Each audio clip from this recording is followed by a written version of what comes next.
Hello there, welcome to Straight Talk Sacred Pathway. My name's Stuart Wellborn. I'm a British working class author and former therapist, and I'm joined by my regular guest, Wa-Na-Nee-Che from Turtle Island, more commonly known as America. Hello and welcome again. We seem to be having another technical problem, so it will be a audio episode again. Obviously you can see me right now, but after this it will be just a background picture and audio only. We're going to look into getting it sorted. We'll either change platform or find out what the technical issue is, because we just can't get a video from Wa-Na-Nee-Che's end. Anyway, that's enough from that. Let's get on with it. Hi Wa-Na-Nee-Che, how are you today? I'm doing fine. Good. Is there anything you want to talk about particular, or shall I ask a question? Well, what I was going to do is start off with one of the sayings that among the native people, the indigenous people, is you got to go to the source. Okay. I just lost you. Are you still there? Yes, I'm still here. Okay. And people have a tendency to believe lies. And when the truth is right in front of them, they refuse to listen to it. In the world today, a lot of the wool is being pulled over their eyes. And they're believing in things that they should not believe in. And that it's leading them down a pathway that is not good for them. Do you want to give an example of that? What you mean by, some of this false information? Well, we know Well, the there's a lot of whole lies. comes situation like, say, let's take the American politics right now. No matter what Trump says, no matter how big the lie is, they believe him. Yeah. And it's like people want to be led rather than to walk their own pathway. We have people out there that are giving false information. They are training people to be something they are not.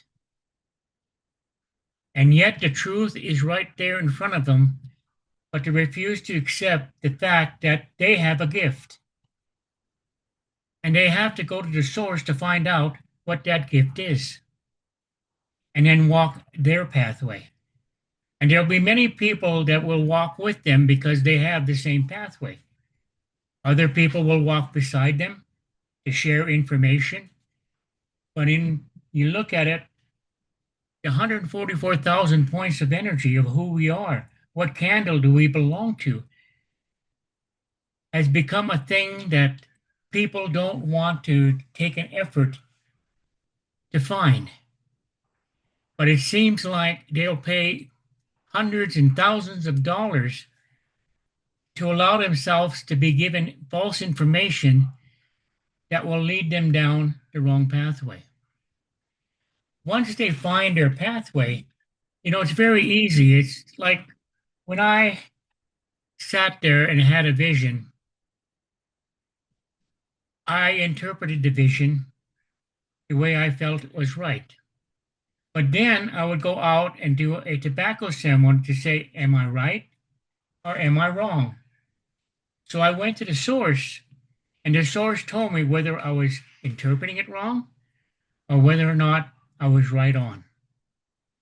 And it's so easy, but yet people are so detached that they don't understand it's an easy pathway once you get on it, because it gives you all the information that you need because you're in tune with the source. And people have to realize that they have to find out why they're here. Why are they walking upon the earth? What is the message that they are not listening to? In finding out who they are. I'm not a young man anymore. I'm not going to be around forever. So the knowledge and information that I have that I'm willing to share, if we don't move on it, it'll be lost. And they won't be able to ask the questions. They won't be able to get the guidance that is needed for them to find out who they are. It's like we were talking about the prophecies the other day of what is about to come. The prophecies basically are the visions I have. And I know you asked, do you think I'm right? I hope I'm not, because I don't want to see the destruction that was shown to me. I want to see peace and love in the world. And so, even though I've been given things and I can see things, I really don't want them to happen. And the only things out there that can prevent it is the people. And the people got to understand that they are the ones that hold the world in their hands right now, but they have to make a choice. You were saying everybody needs to get on their path, their journey. And I completely agree with you. We don't want to see the world go into, the worst state of your vision. Does every single person have a purpose that's, to have a message, as you were saying, or are some people just cogs in the wheel, in the machine? I mean, sorry, cogs in the machine. It's just like we had a conversation with Matthew the other day about substance. And we went probably maybe half an hour discussing it, trying to figure out what does it mean. It's like we said, you go to a pond and there's 100 ducks sitting in the pond, but you don't see the swan. Because again, people don't want to see what the answer really is.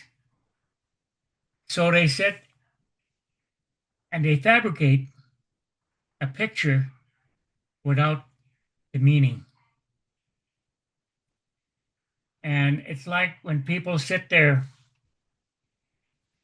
and they see the forest, but they don't see the tree. It's like that joke I told you about the bat, the vampire bat, that had blood coming down his fangs. And all the bats, vampire bats in the cave got excited.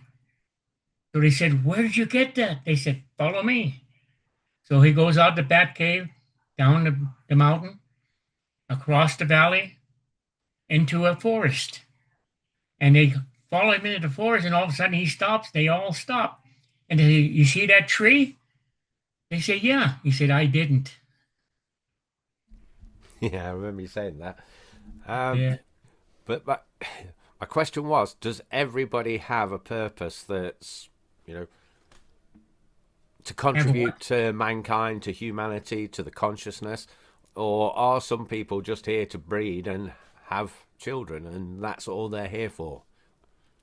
It seems like everybody human has basically that connection inside of them. When we look and we say to all of our relations, that means we are related to everything. And a lot of people don't realize that as human beings, within our essence, within our body, we have all of nature within us. And if we would learn to understand nature, when we crave something, it's that energy inside of you that attached to the all of your relations that's telling you you're lacking something. So we simply need to just find out what it is we need and go to that particular energy to find out how we can bring it into ourselves so that we can be balanced again. Nature will balance us in any way. It's like I said, when the life force energy, which is in our spine, if we could raise it above our head, the life force energy is connected to all things. So what happens is that it can look into your brain They can find out where the discomfort is, where the illness is. And then they will send that particular energy into where you need the healing. But yet, how can you do that if you can't get connected? It's like acupuncture. Acupuncture does what? When it goes into your skin, it's a foreign object, and your body's energy attacks it. And when it attacks that thing, it promotes healing. So again, that shows you how our body can react to certain things. But if we don't know what to react to, we know what to react to when that needle goes into our arm because we feel it and it's there. It's something we can actually physically see. So our energy can attack it and promote healing wherever that needle happens to be. But we also need to find out how we can utilize our own life force energy to bring it to that seventh chakra that is above our head so they can look into the mind to find out where the healing is needed. So then they can send that energy for that healing purpose. So everybody has this gift. But again, they have to learn how to connect because once they connect to their energy, they know exactly what they need to do because they are taken to a place where they're trained.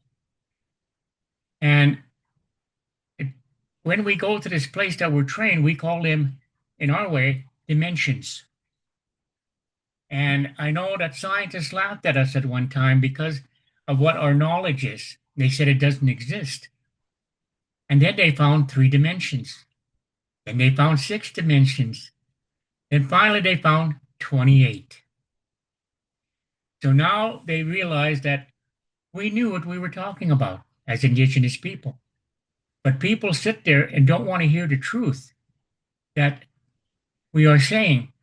Now they're digging up a lot of things that we have told them for thousands of years. They didn't think aliens existed. We said they did. Now they're finding out they did. So all the knowledge that we get, again, is out there. Every person has a pathway in which they can receive this knowledge. And when they get all together, the 20 or 144,000 points of light, you have all the knowledge of the universe. And that's when we can work together as a group to bring all the energies into one house. It's so simple, but it's so hard to convince people how powerful they can be once they connect to that energy source. And what they can do is once they get all together, it's like I said before, you take a swimming pool, a large swimming pool with nothing but dark energy in it. And once you have all the knowledge of the people together and you put one drop of that knowledge into that swimming pool, the darkness disappears and the answers are there. That was a very long answer and a very good answer, but you did answer me this time because I wasn't sure if you were going to then. So everybody does have a purpose. Yeah, as they say, I'm in, what's that saying they say? I'm in the, when you're in that kind of a sense where all your knowledge is coming together, they have a saying that you're in the zone. There In we the go. zone, yes. You're in the zone. Now the problem is, I mean, as you know, my background's psychotherapy and all those kind of wonderful flavors of psychology. That's something I've studied in tandem with spirituality. One of the things to say is that the ego is afraid of the change, you know, because to become a more spiritual being and to connect with source involves a change, and people think that they're going to lose who they are. But, you know, the ego, the personality, what do you say to that? Well, the whole situation too, let's say you're in your house and you're afraid to go out of your house because everything around you is familiar. Your ego is there. Then all of a sudden, a fire starts in the house and you run out.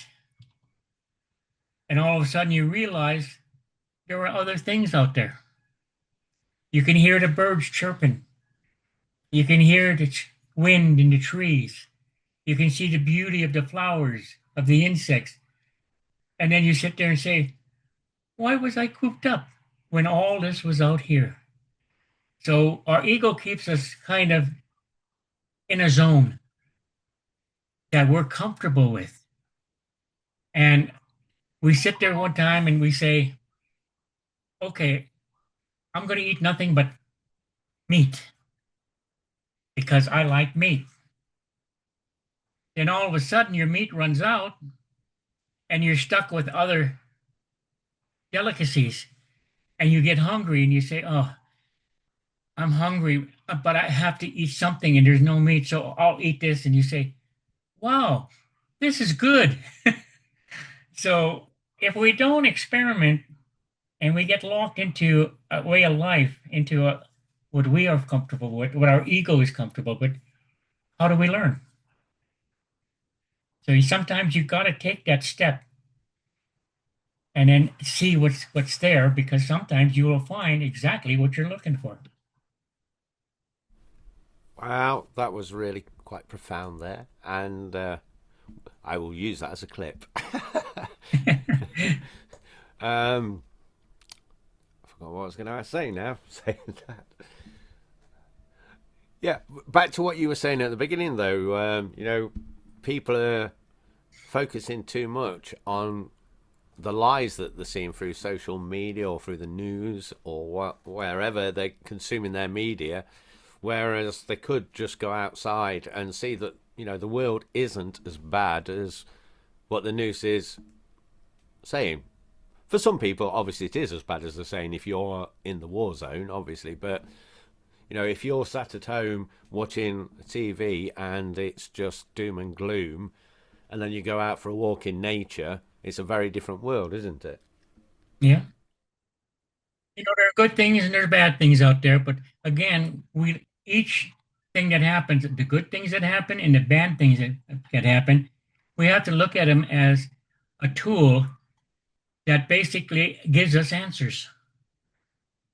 If we don't like something, try to figure out, why don't I like it? And it's not because our brain's controlled not to like it. The whole idea is you have to answer the question, why does it bother me? Or if it's something good, well, why does it make me feel so good? What's the answer? Why can I put a finger on saying, what do I like about this? And we have to ask a lot of questions within ourselves. And the answer's there. There are little ceremonies you can do to find out what the answer is. But again, we can't sit there and interpret something with our brain. We have to let it come in a natural way. And like I said, sometimes if you don't quite understand it, don't try to interpret it. Wait a while, maybe a day, a week, all of a sudden the bells go off. That's what it meant. So it will come to you. The answer will come to you if you wait for it, if you're confused. Just like let's take a relationship. What do we judge a relationship on? Are you actually asking me? Yeah, a person's looks. I was just going to say how much sex you're getting and what they look like if Yeah. you're a man. So they look and, oh, he looks great or she looks beautiful. So at that particular point, they sit there and say, well, I want to get to know that person. So they sit there and they talk, and the guy sits there and pulls the chair out for them and puts it in, buys them a delicious dinner and all that. And they, wow, this person's wonderful. This person's great. But then again, you're looking at somebody that may be false. They end up getting married. 10 years later, what did they say? You're not the same person I married. That's because they became who they really were. And all they were doing was trapping you to make you believe they were somebody they were not. So I tell people when you talk to them, feel your life force energy. What is your stomach telling you? What is your energy telling you within your stomach?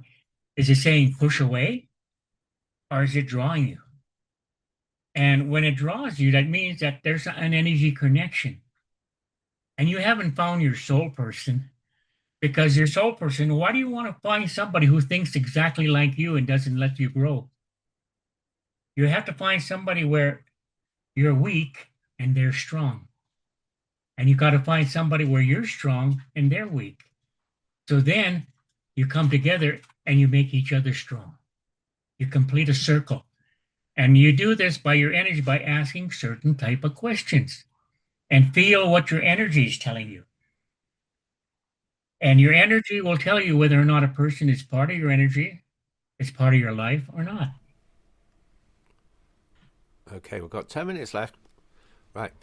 I just want to ask you then, what are those questions that you ask if to find the person who is weak where you're strong and vice versa?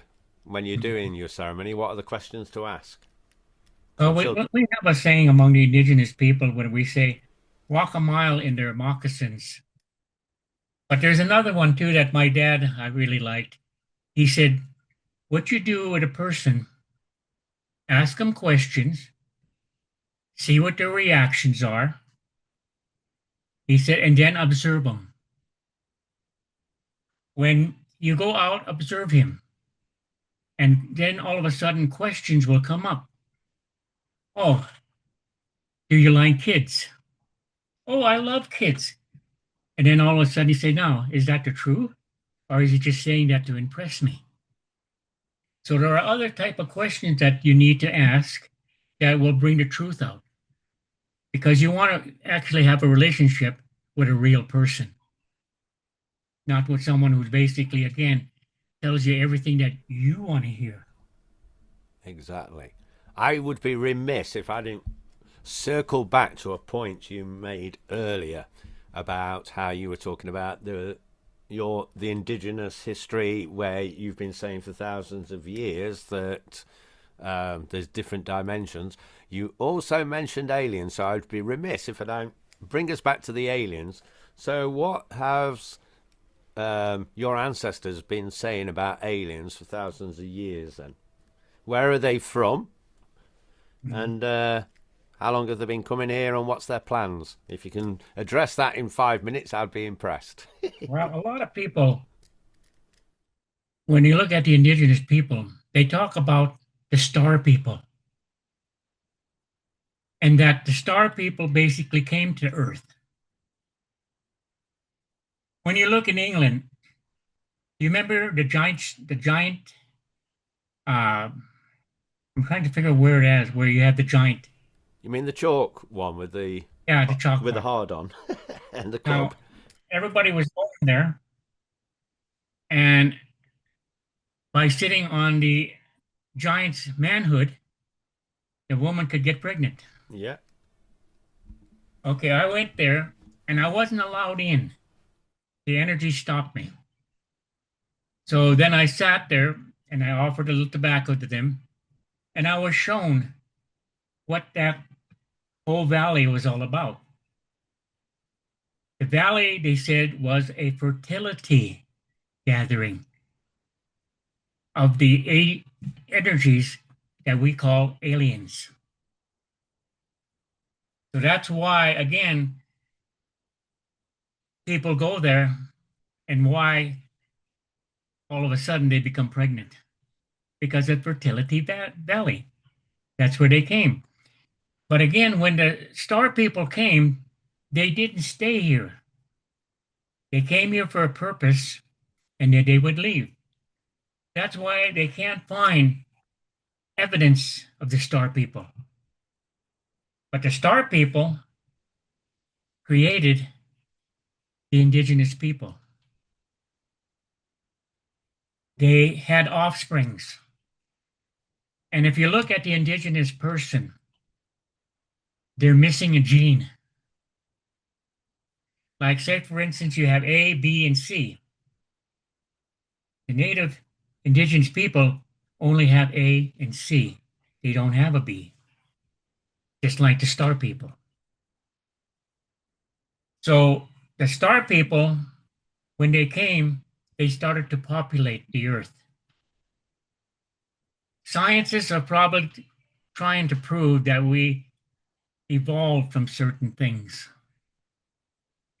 And the truth's going to come out pretty soon. If we evolved from certain things called evolution, then why, when we pass, do we go to the source of the power? It's so easy to understand, but they want to believe what the religions say. They want to believe what the science say. Well, the fact is, if we ascend to a higher power. And that higher power is your aliens. It's your star people. So again, a lot of things are going to be revealed soon. They just revealed that they finally found the source of why we are here. And where did we find it? In outer space. They call it Big Bang Theory. So what happens if the Big Bang Theory is a planet that was basically populated by the inhabitants that we call aliens, and their world exploded, so they left. So where did they go? Did some of them come to Earth and started to populate the Earth? So what it seems like everybody wants to believe that there was an evolution where we came from the ocean and we came from the apes. And one day the whole mystery is going to be resolved, because if we came from the apes, why don't we, when we pass on, why don't we become apes again? Okay, we're going to have to wrap up in a second, and Okay. I think we will have to come back to this next week, because I think we should talk more about the star people, and because I'm sure people will have a lot of questions. And if you've got any questions around what Wa-Na-Nee-Che's been saying about the star people, evolution, and that, please do send them in so that I can put Yeah. them to him. I think what we'll probably do too is maybe have about a 5 minute session and put Matthew on, Can do. and basically again ask him certain type of questions, or again maybe he can introduce something that'll get people to ask more questions. Works for me. Yeah. Hopefully we'll have the technology working. And by the way, listeners and viewers, even though there's nothing really to see this week, if you go to the Human Circle of Life, or is it just Human Circle of Life? Anyway, the website, humancircleoflife.com, there will be a link somewhere in the description. You can now fill in your details and get a free copy of Wa-Na-Nee-Che's meditation. So thank you for listening, and we hope you'll come back next week, because we'll definitely be carrying on this conversation, and we hope you get some questions from you too. Thank you for tuning in to the Straight Talk Sacred Pathway podcast. I hope you'll come back for our next episode next week. And if you've got any questions you'd like me to put to Wa-Na-Nee-Che, you can email me at stuart@realityresponsibility.com. Details should be in the description where you're listening to this podcast.